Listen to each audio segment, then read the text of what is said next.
kech zamonda o'zbekni ayoli bereminniligini qaynotasidan uyalib yashirgan, qaynonasidan uyalib yashirgan, ota-onasidan bereminniligini, o'zini tug'ishgan aka-ukasidan homilador ekanligini yashirib keng libos kiygan or-nomusli hayoli o'zbek ayoli qachondan ijtimoiy tarmoqqa homilador ekanligini ko'rsatadigan bo'ldi va qachondan bu sharaf bo'lib qoldi? Va qachondan buni millionlagan odamlar like bosib, zo'r qilsan, xayrli bo'lsin.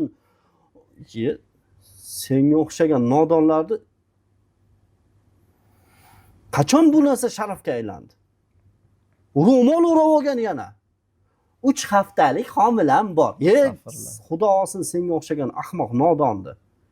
Insof bersin senga Xudo. Isloh qilsin senga o'xshaganlar. Homiladorligini chiqib maqtani, qornini ko'rsatib, farqi yo'q, ro'mollisi ham, ro'molsi. Qornini ko'rsatib, orqasida so'tak ana bitta meni ko'rsat degan narsani trendga chiqarib. Buni tushuntiring bolalaringizga. Shular ko'mir bo'lgan jamiyatdan albatta kim qochib ketadi.